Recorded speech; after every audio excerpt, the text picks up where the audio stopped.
breaking news. Hey, what's up? This is Ian Robinson with MTV News.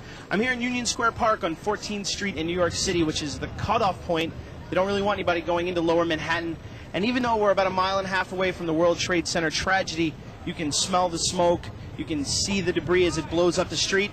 A makeshift memorial was started here by a college student who wanted to make a difference in the time of tragedy. People have been gathering all day to sign, to talk, and to discuss what happened. We got to talk to some of them. I was actually there yesterday. I work in the area, and it was like the most horrific thing I've ever seen in my life. I mean, I watched it yesterday. I watched it happen, and it's just amazing. And New York City's always been something that's very important to me, and it's just like a part of my heart was cut out when that happened. Throughout all the chaos or whatever, there was a lot of stampede, and there was a pregnant lady. I feel for her. She fell flat on her stomach. You know what I mean? I pulled her into the store. EMS people came over there. But it was just like the weirdest thing for me is like, besides the fact that so many innocent people died, it was just like walking over the 59th Street Bridge and not seeing the Twin Towers no more. I don't care how gangster anybody think they are. That can shit, have your whole stomach wild, and it's a very unfortunate situation. And my heart, my condolences, prayers go out to all the victims out there. Right after this whole ordeal happened yesterday, I was talking to someone on the street, someone I didn't even know. Strangers, everyone started coming together, and something the gentleman said to me, which I'll never forget, was he looked at me and said, "Kid, you're living history," and it's absolutely true. I mean, everyone's gonna always remember this. Seeing what I saw, it's a very personal thing that you're going to possess, and I experienced it with the citizens at the time of it happening. So in 20 years, I can come back and say, that was a part of me. That's an experience I'm still carrying within me. How is what's happened? How do you feel it's traumatized New York as a community and yourselves as far as just your day-to-day life living here? I definitely think the innocence is over. I think things have changed forever, and people like our age never seen anything like this, never seen a real war. So I think everything's just changed. After what I experienced yesterday firsthand, which is what I wanted, because I didn't want to experience it from a media removed point, especially since I live in the city it happened. I went down, I was able to interact with people. I actually met a security guard from the World Trade Center, and I sat with him for several minutes and went through his pain with him. I guess I don't want to live life normally anymore. I mean, especially today, especially yesterday, maybe the rest of the week. I just feel there's so much to contemplate, to think over, to mull over, to sit with, and I don't want to forget it. I feel if I forget it, then I'm not giving it its due. Why did you start this thing that's brought so many people here? We were walking around with a lot of people, and everybody kind of felt like they wanted to do something. You define yourself by your own experiences, and something like this happens, and you ask yourself, who am I in relation to this? And a lot of people are finding out that they want to help, that they want to do something good. They want to validate this experience for themselves. Yesterday, like everybody else, I saw what was going on. I live in Massachusetts, about 20 miles south of Boston. Didn't sleep at all last night, and first dawn came, I loaded up my car instead, drove on down, and got here as soon as I could just to lend my support.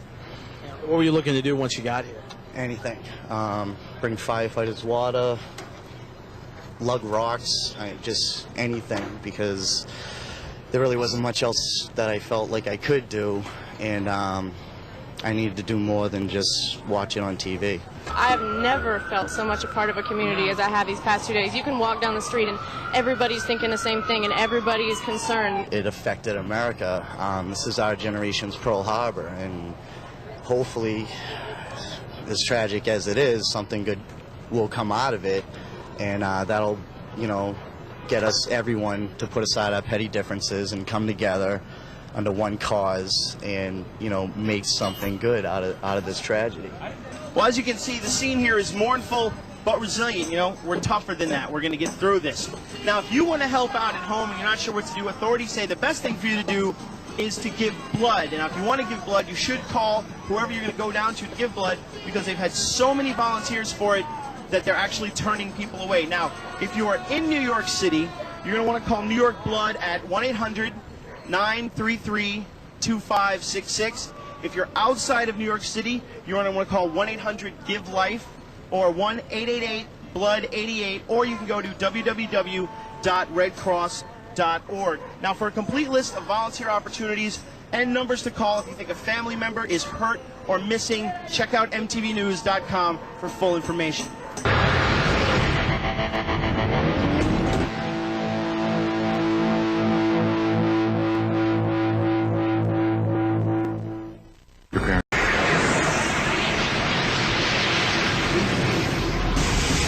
Breaking news. Hi, I'm Gideon Yeager with MTV News, standing in front of a skyline that I grew up with that today just seems incomplete. It's been over 24 hours since the collapse of the World Trade Center, and smoke still hangs over the city, which is trying to make some sense of the suicide attacks. We spent the morning speaking with some students and young workers who were at Ground Zero, and for whom yesterday was anything but ordinary. Yesterday was anything but a regular school day. I came in a little bit late, actually, and I'd planned to come in and buy a croissant, and I was on the NR train, and they said there was a criminal investigation pending. Yesterday around 8:45, our teacher told us to take out our homework, and as we were passing it up, we all heard a loud explosion and the desk shook. So we all looked up and we couldn't figure out what it was. And about 5 seconds later, a kid runs in and says they're bombing the World Trade Center, it's on fire. Because at first people were kind of joking around when we heard it was a plane that flew into the building from the principal and the television stations that we were watching. And we're like, oh, that's really funny. A plane went into one of the buildings. But after the second one, it just went from kind of, funny and odd to completely scary. And I got to the first intersection, and I looked up, and there was a crowd of people next to me. And I said, holy shit. There were 2 gaping holes, one in each building, 2 red kind of coal-like holes, and you could see smoke being pulled upwards by the air. It was like nothing I'd ever seen. It was like being in Godzilla.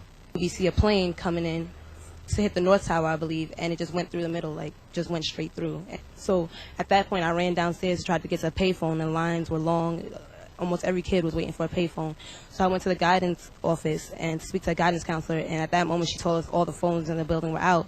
So I was getting hysterical because I needed to reach my mother. I wasn't sure if my father was there or anything like that. And then I heard zzz, zzz, and the computers, the screens were blinking and the lights were flashing. And then I go in the hallway to the bathroom, and my friend is just hysterical because she actually witnessed, from outside. She was late to school. She actually saw people falling out the building. And then we're sitting down talking, and all the power just went out. The first building collapsed and the lights went out. Everything was shaking, and they were just trying to get all the kids out, and they evacuated us through the north side away from the World Trade Center. And all of a sudden you could see debris falling, and even though on a lot of televisions it looks like it's falling straight from where we were sitting in my classroom, it kind of looked like pieces were falling sideways because you could really see the debris landing on buildings. You hear somebody yell, World Trade Center Building 1 just fell, the whole tower is gone. And we all just start screaming, panicking, everybody's crying. Police burst through the door of my school. I was so completely scared because it seemed just out of one of those really bad B horror movies like Independence Day or something. All of a sudden there were all these police there with guns. They all just rushed through the door. My only thoughts were, I'm probably going to die. So I sat and wrote something. When we hit the street, it was clouds and clouds of black smoke behind us.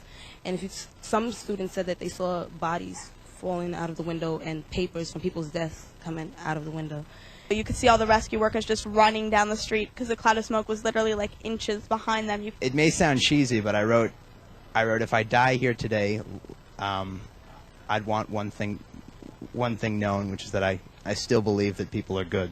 If you're interested in donating blood, you have to be at least 17 years old, 110 pounds, in good health, HIV or sexually transmitted disease negative, and you can't have had a body piercing or a tattoo within the last 12 months. If you want to donate blood and you live in New York, check out the American Red Cross or the New York Blood Center, but please call before you do at 1-800-933-2566. If you live outside of New York and you're interested in helping by donating blood, check out www.redcross.org or go to mtvnews.com for a complete list of charity organizations that are helping deal with this tragedy.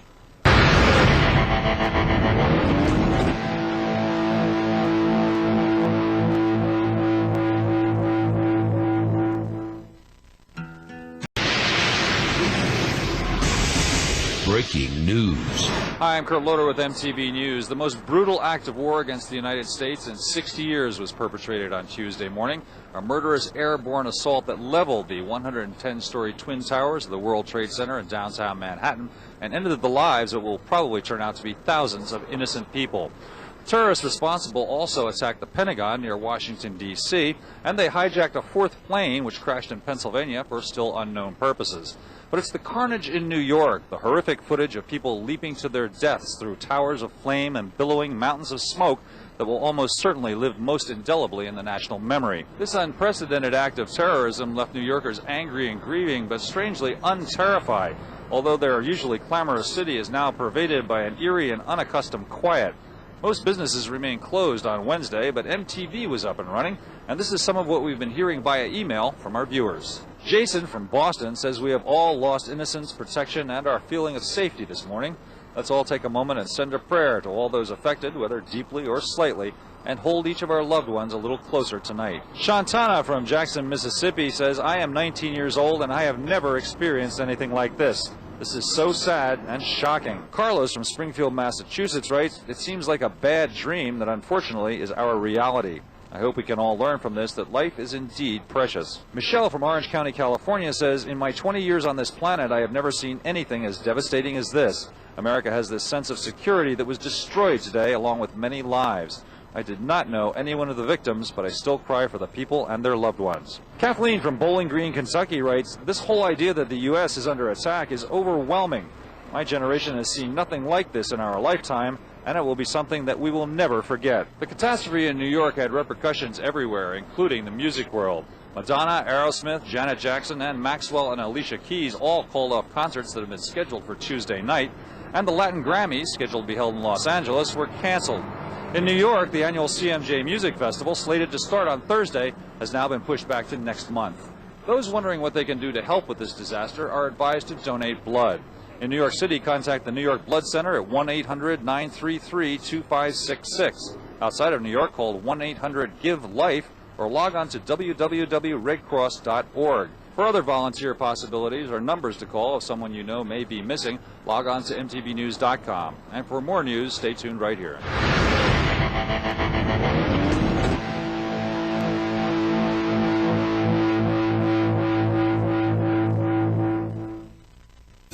You had a call.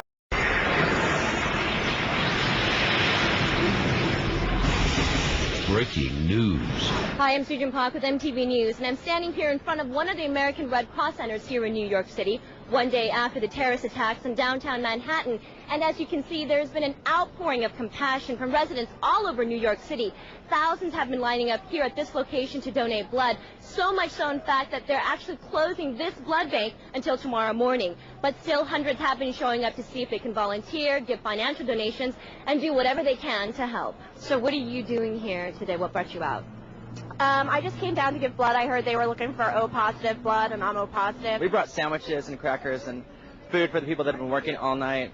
We were trying to take it down to St. Vincent's, but it's just so crowded. Yeah. And it's just amazing that everyone's coming here giving blood, and it's just phenomenal. I came by because I heard that the firemen needed socks, and I had some socks in my house, and I wanted to donate them to the firemen. Since 9 o'clock yesterday morning, we've had thousands and thousands of people turning out to help us in any way they possibly can, including volunteers, surgeons, physicians, everything. It's been amazing. There's such an outpouring. I've lost one of my friends, and they're God willing, he might be alive, I don't know, but can't just sit around. I got to do something. I got to contribute some way because lives have been lost, and I think that because of this, it really puts our lives in perspective and gives us the opportunity to reach out to our communities. We know how sad this is for everyone. We really want to help. We're more fortunate than a lot of people out there right now who lost a lot of people that were important to them, and we thought it was important to give back to them what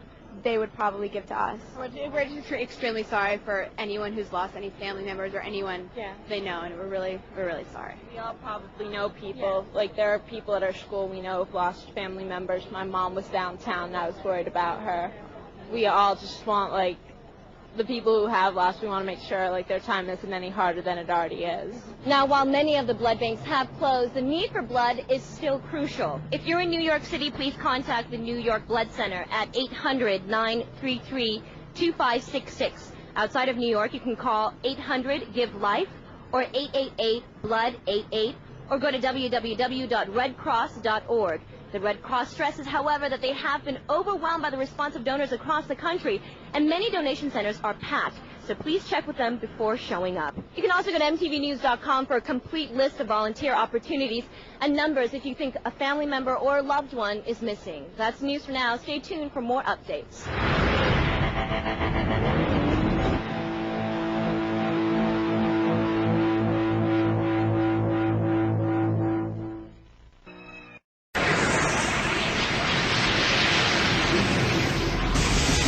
Breaking news. Hi, I'm John Norris with MTV News here in New York, which is, of course, our home, but it's a very different home than it was only 2 days ago in the wake of the worst incident of terrorism in recorded history. Just a few miles from me, the site of the World Trade Center is a scene of unspeakable destruction and carnage. After yesterday morning, 2 hijacked airplanes crashed into the Twin Towers, eventually bringing those awesome symbols of New York crumbling to the ground. And yet, although the World Trade Center is no longer standing, and although the death toll will eventually rise certainly into the thousands, New York is definitely standing. I'm here in Times Square, as you can see. It's definitely got a different feel today. Not as many people here out on the streets. Certainly it would be different than this on a normal work day. A lot less cars on the streets. They've asked traffic not to come into Manhattan if at all possible. And most businesses here in Times Square and elsewhere in the city are closed. MTV, as you can see behind me, is open. Although the studio is closed, so you won't be seeing TRL today, at least. I got to tell you, I live only a few blocks from the World Trade Center, and I was home yesterday morning as this horror began to unfold, and it was like nothing I have ever seen. Last evening, as the reality began to set in to people on the streets of just what had happened, the enormity of this nightmare, people were kind of walking around just dazed, not really knowing what to do or where to go, and many of them just still understandably shaken. There's so many people who worked and lived and went to school around the Trade Center in that downtown area that everyone knows someone who was personally affected by this tragedy. And yet New York is known for its resilience, and you also saw signs of that. It was amazing to see people lining up, tons of people lining up at desks to sign up to do volunteer work, whatever they could do to lend a hand in the relief efforts, which of course were just getting underway, and also people walking many city blocks just to get to a hospital so they could donate blood. Eventually, life will go on here. We are determined not to give in to terrorism. But at the moment, it's an emergency situation, as it is in Washington, D.C. and western Pennsylvania, where other acts of terrorism occurred, and they could all use your help. We've got some numbers for you right now. Nationally, you can call the American Red Cross. Their number 1-800-GIVE-LIFE. You can also call 1-888-BLOOD-88 for information on how and where you can donate blood in your local area. After all, blood is in great need right now. We are being told by the Red Cross that you must be 17 years old to donate blood. You must be 110 pounds. You cannot have tested positive for any sexually transmitted disease. And you cannot have been tattooed or have had any ear or body piercings in the past 12 months. Also, for information, you can check out online redcross.org or nybloodcenter.org. Also, finally, financial contributions can go to the Red Cross at 1-800-HELP-NOW. And, of course, you can always go to mtvnews.com for more information and all those phone numbers on how you can help. Well, our thoughts and hopefully yours are with the many, many thousands of people whose lives were forever impacted by the events of the past day. And later on in MTV News, you'll be hearing from just some of them. Here in New York, a city that's determined not to give in to terrorism, and a city that we are still very proud to call our home, I'm John Norris with MTV News. Stay tuned for more news later at 10 to the hour, right here on MTV.